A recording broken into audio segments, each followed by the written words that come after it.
that, Llatetra, could you talk a little bit more about the emergency funds that you have and what kinds of things have been funded? What sorts of requests have come in?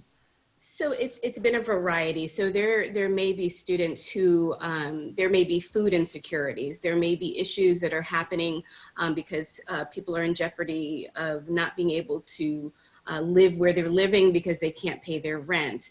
There may be issues related to books that they can't buy or need of a computer. So it's a variety of things. The one thing that I must tell you that the funds cannot be used for would be tuition to the institution.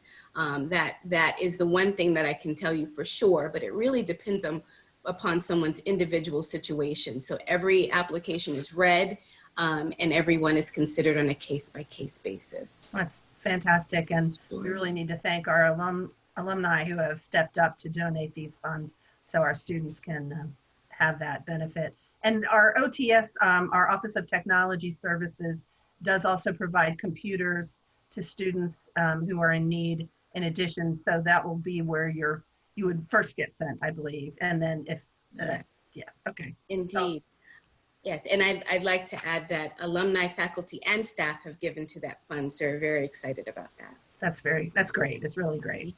Yes. So just continue then. I guess the next one is, how can students benefit from your services? Sure. I think that if I had to really consider the benefits, I think it's helping students to gain an understanding of the code of conduct and academic integrity, the expectations that the institution has for students, as well as students' rights and responsibilities. So wherever I've worked, I've always told students that in addition to your books and your classes, of course, I think that the code of conduct, student rights and responsibilities are important documents and information that you should be aware of. It's probably not your favorite reading, but certainly something that you should be aware of and take a look at. Where is it located? I'm sorry to interrupt. Where is it located? So it's located on the university webpage. I'm going to talk a little bit about that, about when people can find information about us on the page, and also share where they can find that information. Great, thank you. So the other thing is often students reach out to us, as I said, because they're trying to find other people on campus. So we work to do that.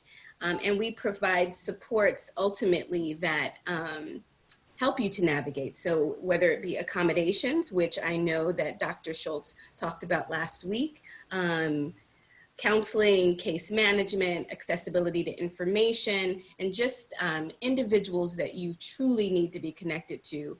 We tried our best to connect you and give you the resources that you need.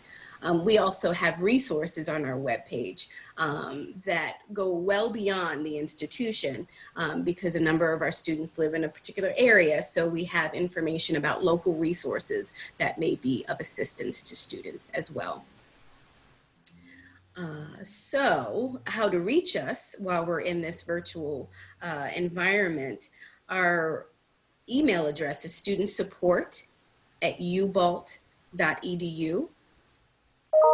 Again, that's studentsupport@ubalt.edu.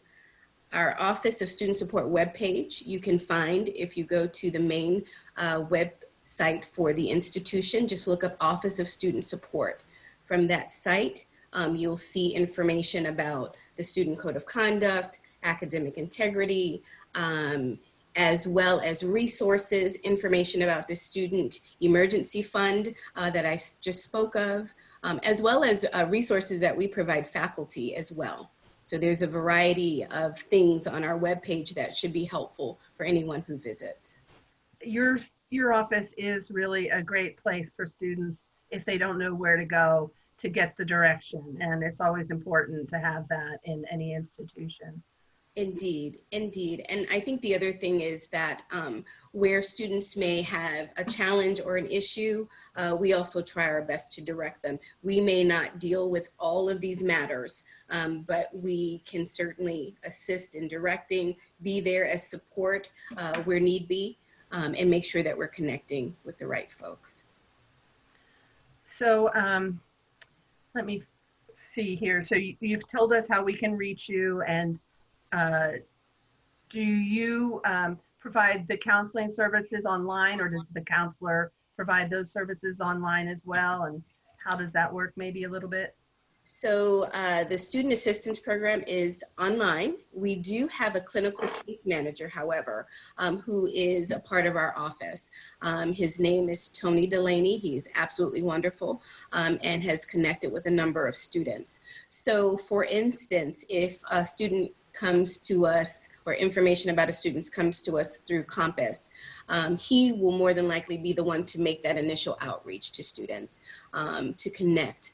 And where necessary, he will connect students with the student assistance program. However, if students go directly to our webpage, there is a direct link to the student assistance program. So they can do this on their own. They don't have to go through our office to speak with someone to connect.